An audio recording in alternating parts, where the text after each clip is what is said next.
Google could now be considered a product-driven company, but it wasn't always that way. For many years, Google's engineering-led culture cherished efficiency over user experience. Irene Au arrived at a pivotal moment in the company's history and helped shape the way that Google's products clearly value design today. Now, in her role as a design partner at Khosla Ventures, she helps startups build high-performing teams, establish design practices, mentor and grow the next generation of great designers, and design interfaces and experiences. Here is her story. Irene Au, design partner at Khosla Ventures. Thanks so much for being on Design Better. Oh, thanks for having me. So you've got a pretty incredible, I'd say a storied career in our industry. You've been at Google and various other places and had a pretty big influence on the way design organizations are shaped. Can you just walk us through the journey you've been on the past 10, 15 years? Sure. Actually, my career probably started earlier than that. But my background's in human-computer interaction, and then before that in electrical and computer engineering. I started my career as an interaction designer at Netscape, working on the world's first commercial web browser and mail and news client and page editor and things like that. And then I joined Yahoo in 1998, where I brought user-centered design practices to Yahoo. They were kind of moving from being a web directory to a service that offered web applications and services. And they really wanted to bring in this kind of skill set to make their products easy to use. And so I ran Yahoo's design team for 8 years, built up the user experience and design practice there. And then I joined Google in 2006, where my role was essentially the same as what I had at Yahoo, but it was just working at Google, which in many ways was like the bizarro land of Yahoo, the opposite in so many ways. And in 2012, I left Google. I ended up joining Udacity and also working as an entrepreneur in residence at Trinity Ventures. And then 2 years after that, I joined Khosla Ventures. That was in 2014. Interestingly enough, I had been talking to Khosla Ventures even back in 2012 about joining as a design partner, and probably would have been the first of the kind in the industry there. But at the time, I just felt like it wasn't the right opportunity for me. I still wanted to make things and be part of a company. And, but 2014, I felt like, I'm ready to do this. And I really was eager to figure out how to bring better design to startups, whereas I had spent most of my career, scaling and building up large-scale consumer internet companies. This role that I have at Khosla Ventures really is an interesting way to teach CEOs how to build in design into their companies from the ground up. So that's kind of how I'm spending my time now. So at Google, it's such an engineering-driven culture. And when you were first there, obviously, Larry had a certain perspective about the way things should work from a design perspective. Could you first talk about that a little bit and then talk about, what changed over the years to the point that he seemed to really start to evangelize design?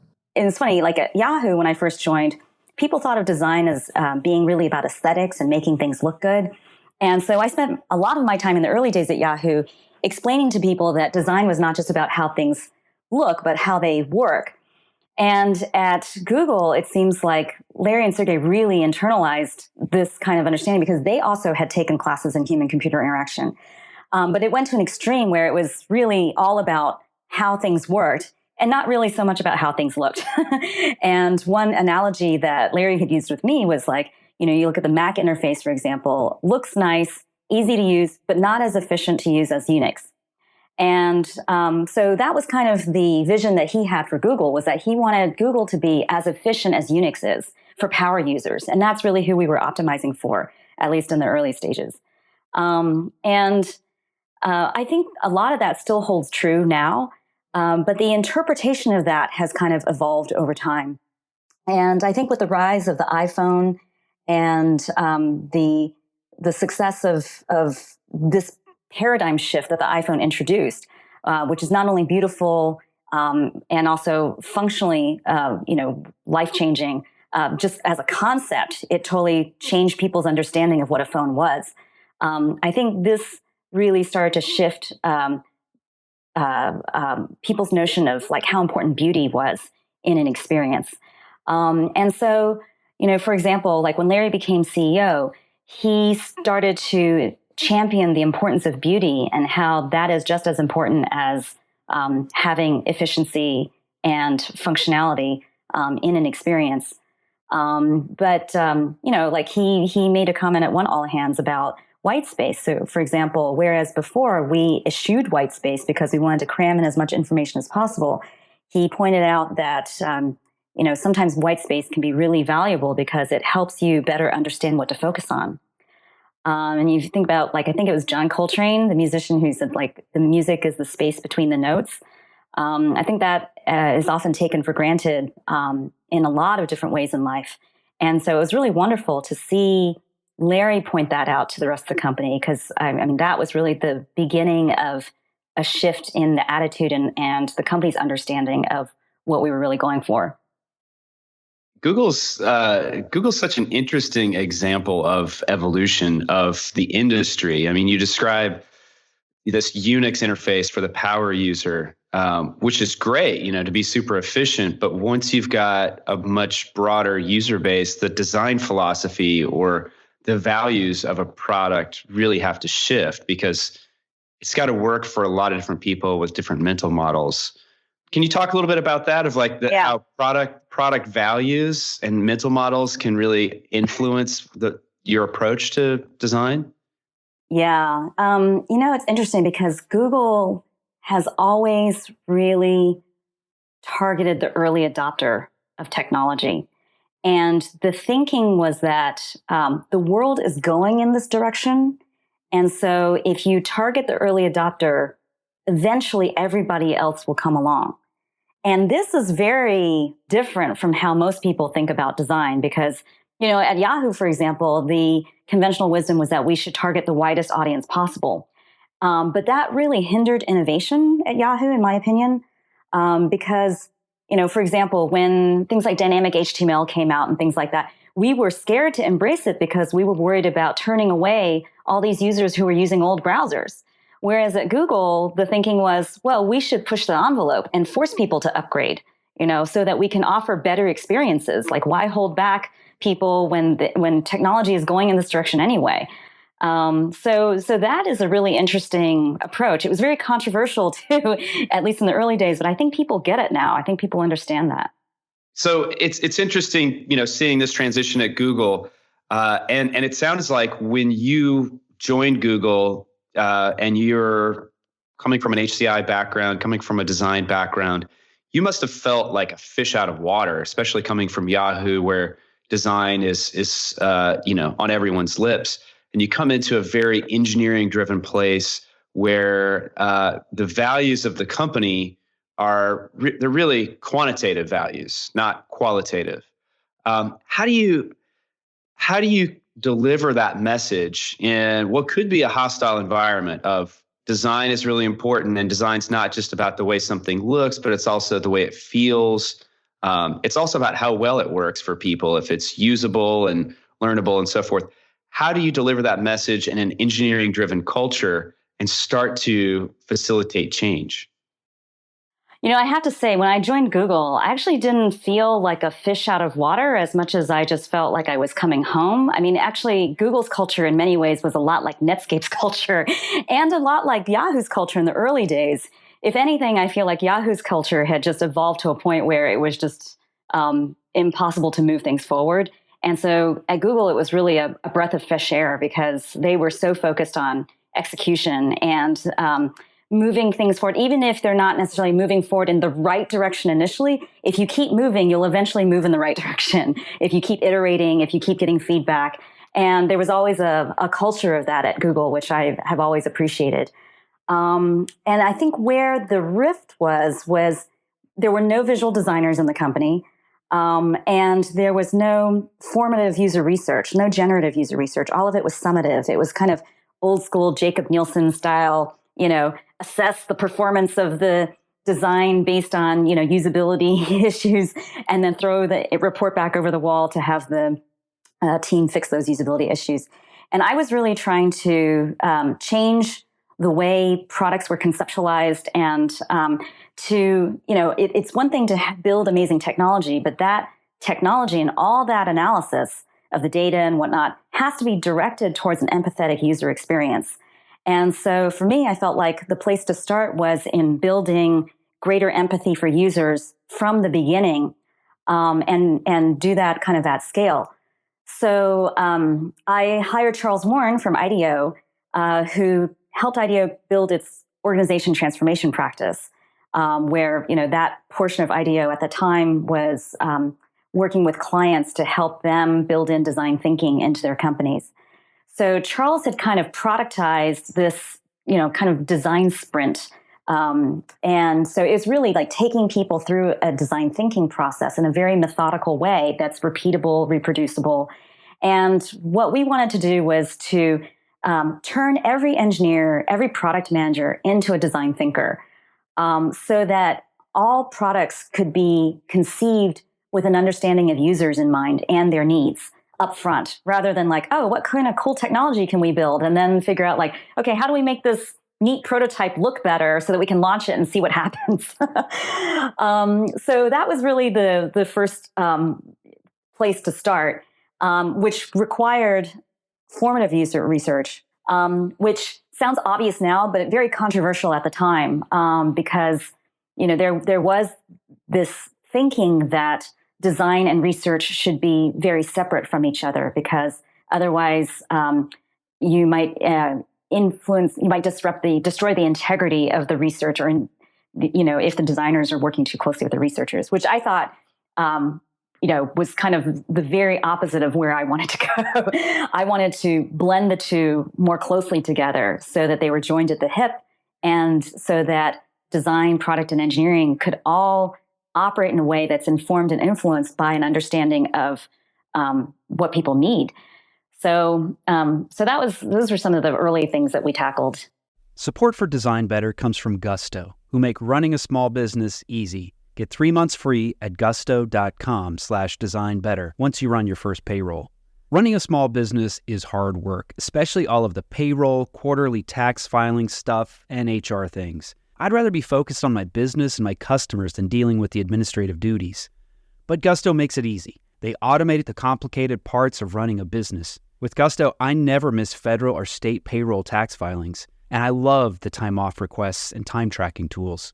Gusto even offers a small group health insurance option for nearly any budget. When you run into issues you need help with, their HR experts are ready to help. It's a very well-designed product, easy to use, and great emotional design that will put a smile on your face. Design Better listeners get 3 months free once they run their first payroll. Just go to gusto.com/designbetter. That's gusto.com/designbetter. Support for Design Better comes from Uplift Desk, who help you work better and live healthier. Eli and I log a lot of hours at our desks, which can be detrimental to one's health if you're not paying attention to ergonomics. Uplift Desk offer high-quality, well-designed desks, chairs, and accessories to help you build an ergonomic workspace for home or work. Eli recently got a standing desk, and I got a human-scale Freedom chair. I've been dreaming about this chair for a long time, and I finally got one. I've already noticed a big change in my posture with this chair, and my body thanks me for it. Eli is logging a lot more hours standing than sitting these days, and he can make quick transitions with the flip of a switch. We love Uplift Desk, and we know that you will too. Design Better listeners can get a special deal by visiting upliftdesk.com and use the code DesignBetter at checkout for 5% off your order. You'll get free shipping, free returns, and an industry-leading 15-year warranty. Go to upliftdesk.com, use code DesignBetter, and get 5% off. Design a better workspace with Uplift Desk. So how did, you're in this culture that's very performance-driven, and they want to see results. How do you kind of sell the whole user-focused design thinking approach to people who have, they want to see the data behind it? As much as people want to see data, like qualitative user research is another form of data. I've heard people dispute the validity of qualitative user research because it's not at scale. It's not large scale. It's not scientific. But qualitative user research tells you the why behind the what. and is just as valuable. It tells a deeper story beyond just what the numbers tell you. And, so it's just as an example, it's like if you only look at time spent on a particular page or a feature or whatever, like you don't really know what's going on. Like, are they spending a lot of time there because it's really interesting and engaging? Or are they spending a lot of time on that page because they're totally confused about what to do next? So qualitative research can tell you like a deeper story around what's going on there. And so, whereas people might be skeptical initially, I think people are very easily turned and engaged when they start to see the compelling stories, whether that's in the form of videos or taking people out into the field and having them witness it themselves. So that's kind of the approach that I've always taken, is to engage stakeholders, very personally, so that they can relate to the people that they're building for. Irene, earlier you were talking about OKRs, which are a really important thing at Google, about accountability and people having clarity of what's expected of them. And that's started to become a really popular thing in other companies as well. How does that fit into design culture? The idea of having specific key results that we're supposed to achieve with design. Does that fit comfortably? Is that a great way to operationalize design at scale to make sure everyone has clarity and accountability? OKRs are interesting, and I think they're a very effective tool for clarifying what a team is trying to do. In an organization where you have like functional alignment, so like all the designers reporting up into a design team, and then you've got product managers and then engineers reporting up into separate teams, and they're all matrixed in. It can get really tricky because on one hand, you have the cross-functional group that's trying to deliver a product. They should have OKRs that are centered around delivery. But then oftentimes the functional organizations also have OKRs. And so, it's like, how do you align those different objectives up with each other? And so when you have a decentralized organization, I think it becomes a little bit more clear. Like if you are the YouTube team, the whole YouTube organization has OKRs, and that applies to product engineering and design. And then it cascades from there. So then when it goes down to an individual designer and their OKRs, it's going to be really about like, what am I going to do this quarter to help the company deliver on this project? Centralized or decentralized, I think they're really important, and they only work if it's really, if people understand what the intention is. What is it that the company or the team or the organization is trying to do? What are they trying to accomplish? And so once that intention is clear, then the actions that people take to deliver on that, to move in that direction, becomes a little bit easier to identify. So team structure is another really important thing as companies start to scale. And there are lots of different ways to structure teams where, you talked about these functional pieces. It could be, the YouTube team, which could have engineering and design separate, or they could be cross-functional. A lot of times there's an agency model where designers are all in one team, which is something that Twitter has done in the past, and then decentralized. There are a lot of different approaches. Can you talk about the advantages of different team models that you've seen either in your career or in the companies you're advising, and when might they be most appropriate? Yeah. In centralized and decentralized, there's no one right answer. It's like a pendulum that swings back and forth and kind of depends on what are you optimizing for. So naturally, like when you have a centralized team, that's a really great way to set in place like a shared sense of values and principles from a design perspective, consistent look and feel. And then from a career perspective, there's a clearer growth path for people. Designers and researchers are more able to collaborate across the organization and to learn from each other. So there's a known path to follow, like they can get mentorship, and there's because there's more structure in the team, then there's a chance for greater leadership. And so I think that kind of organizational model really suits growing companies very well, particularly with startups, because the company's just not that big, so you might as well have all the designers hang out with each other. And you can get some economies of scale in that way too, because they can kind of reuse work and not reinvent the wheel, because since they're working more closely with each other, they can share ideas, they can collaborate, and if to the extent that they have different skills that play off of each other, the whole is greater than the sum of the parts, and maybe what they produce collectively is better than what any of them can do individually. But as a company grows, it starts to become unsustainable to have like massive centralized teams. People start to complain about their sense of lack of accountability or how inefficiently things get done because you have to work through so many different layers of management. And so usually decentralization happens out of this perceived need for better control or better efficiency or better accountability, all of which can be very valid reasons. And what I've seen both at Yahoo and at Google is that when the teams decentralize and the general managers or the executives in charge of those particular product areas are now responsible for design, it usually leads to a greater investment in design because they're not able to benefit from the efficiencies that were previously held by a centralized team. So then you end up getting more designers hired, but there's also greater duplication of effort, maybe a little bit more reinventing of the wheel. And that's the cost, but the benefit is that people perceive that they can move more quickly because they're in control of their own resources. How about going over to the design review process? What do you think some key elements of a good design review process are, and who should be involved? Mm-hmm. And then, when we spoke to Stanley Wood, he mentioned kind of multiple layers of review, usability or the style guide. Maybe you could talk a little bit about that as well. Yeah. I think it's helpful to also recognize first, like, where do design review processes go wrong first? Mm-hmm. Because we've seen a lot of failed cases where teams go in like right before launch and they just want the approval so that they can go launch. And then everything turns upside down because once they go into the committee that reviews, it's like, wait a minute, this concept is completely unfounded. Or, oh my gosh, you mean that you've replicated all of the photos 6 times over on a user's hard drive just to create this experience? Like, I actually sat through a review with Yahoo Photos one time where that happened.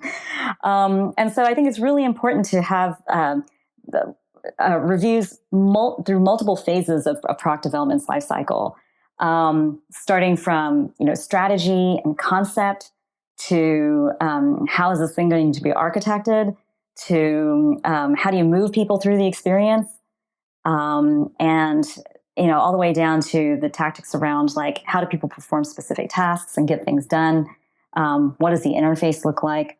How does it relate to company style or brand or things like that? And then making sure that the right kinds of questions are answered in the right stages of review. So even going so far as to offer templates for people to say, okay, these are the questions that we're going to be asking. This is kind of the level of understanding that we're looking for. So maybe in the early stages, it's going to be like, who's the target user? What are their goals? What are they trying to accomplish? What are you trying to get them to do? How does this fit in with our overall company strategy? And then maybe in the later stages of review, it's going to be things like, okay, what does the UI framework look like? And does it adhere to the grid structure that we have created as a standard for the company? Support for Design Better comes from Factor, America's #1 ready-to-eat meal delivery. Design Better listeners can save 50% on their order at factormeals.com/designbetter50. Use the code designbetter50.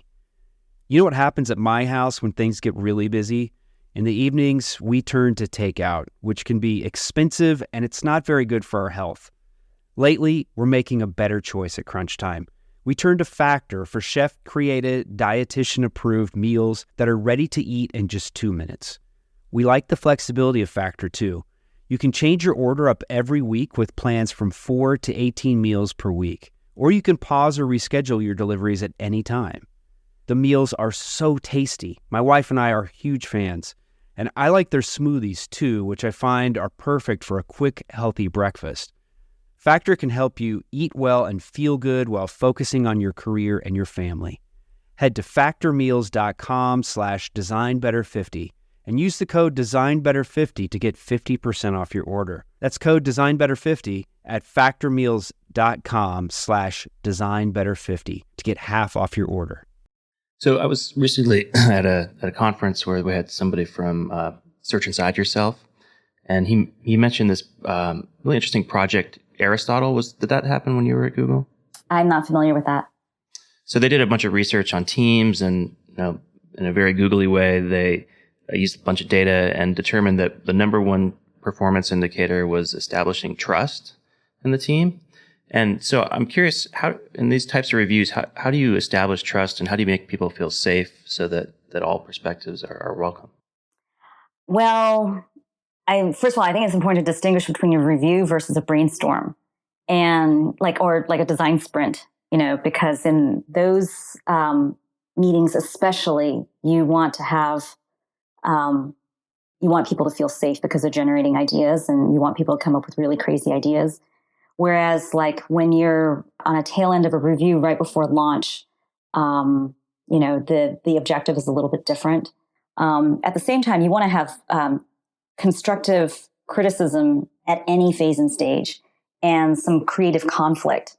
So that means that, if people feel too safe, maybe they don't feel like maybe they're not motivated to deliver and push themselves.